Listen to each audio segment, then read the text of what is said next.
Welcome to this video. My name is Alex and I want to elaborate different techniques and just talk about how we can deal with the pain we feel inside of our legs, the numbness we can feel in our legs when we practice meditation.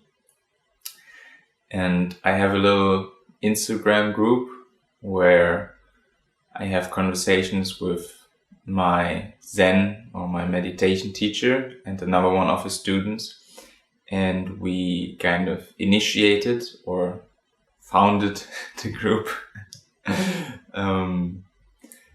to talk about how we can bring the insights from meditation, or generally just the insight and the knowledge about meditation,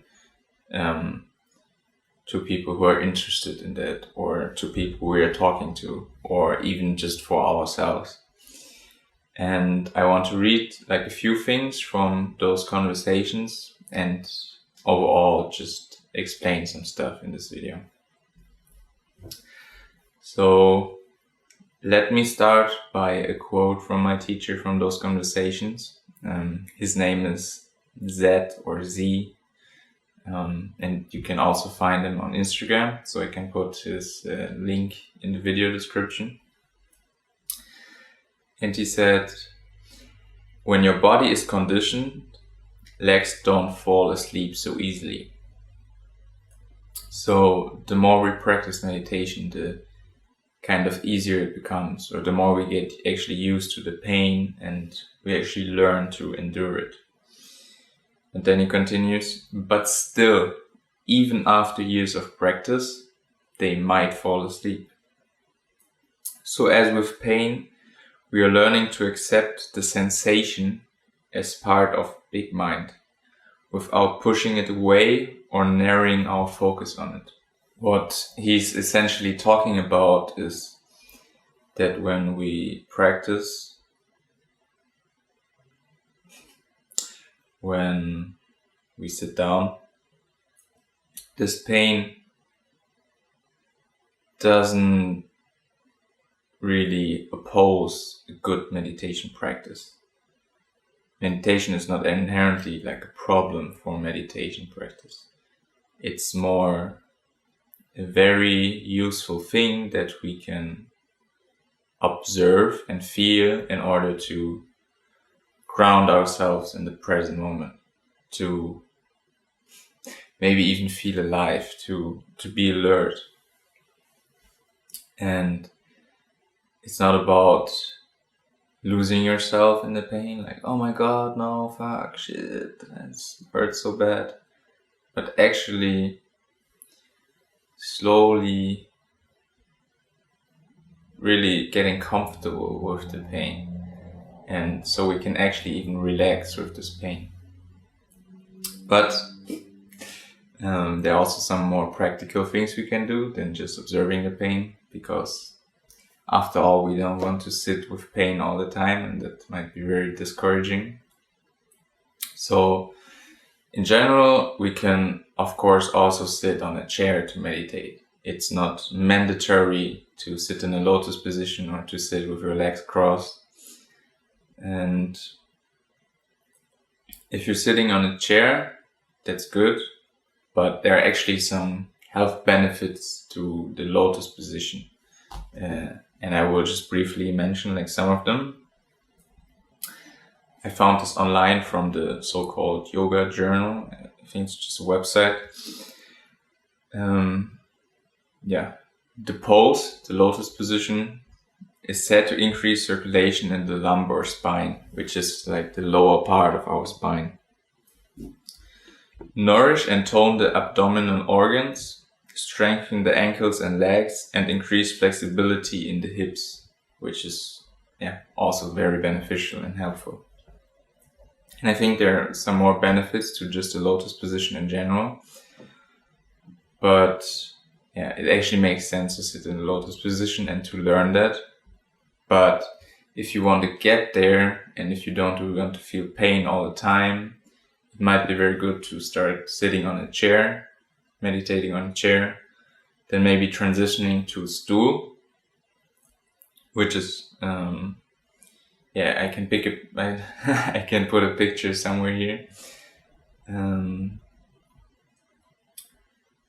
You can transition to a stool and then even transition to a cushion. And when you transition to a cushion, you can even pick a very soft cushion. You can put a mat, or you can put the cushion on the mat, or even the cushion on the bigger cushion. So you can slowly go into the more extreme versions, I guess, or the maybe a little bit more difficult versions of sitting down. And what's also very useful is to not put your legs crossed at the beginning, like especially if you don't have the flexibility. You can do a half lotus position where your legs are basically like this. So just one leg is on top of your leg, the other leg. And then you can also just put your legs like next to each other, basically like this on the floor. Not like this or like this, just next to each other. Because then there's no pressure from one leg, and then there's not one leg that's really pushing into the other leg and piercing into the muscles. So if you just put your leg next to each other and not on top of each other, that's also very helpful. And apparently that's the Burmese style of meditation. My teacher just mentioned like this name, so might be good to know. Also, if you want to read up on it. And when we sit during the meditation,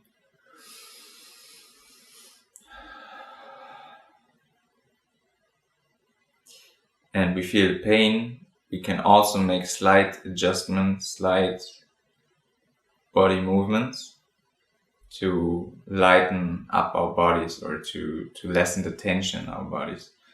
So we can always adjust our spines while we're sitting. We can mostly, we think we sit straight, but there's still some laziness, I would say, in the spine. So mostly we sit kind of straight, but not completely straight. And it also happens just if we sit for longer durations of time that we automatically kind of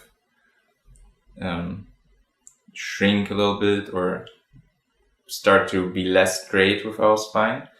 And so if we notice pain inside of our bodies, we can just slightly, just almost like pull ourselves up, or as if someone's like pulling you, like your head, the top of your head.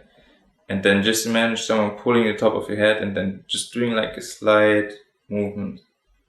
So that's how you can adjust yourself again. And that's also very useful, because then all the weight that's like going into your legs, it kind of gets a little bit disrupted, or it just changes. And you can do the same thing with your legs. You can do those slight, tiny adjustments with your legs, which can be very profound, even if they're very tiny movements. And just be careful or mindful that you don't move like this, or just stretch yourself like this while you're sitting down. That's not that useful, because it's all about being still, not only in your mind, but also in your body. So, I think that's enough already for this video. And I hope you could take something away from this. If you have some amazing tips for how to alleviate the pain, or if you have some experiences, how you were able to deal with the pain during the practice, just let me know in the comments. If you have any further questions, just let me know in the comments. And I would really appreciate it if you could give this video a thumbs up if you liked it. Subscribe to the channel if you haven't already, and see you in the next one. Peace.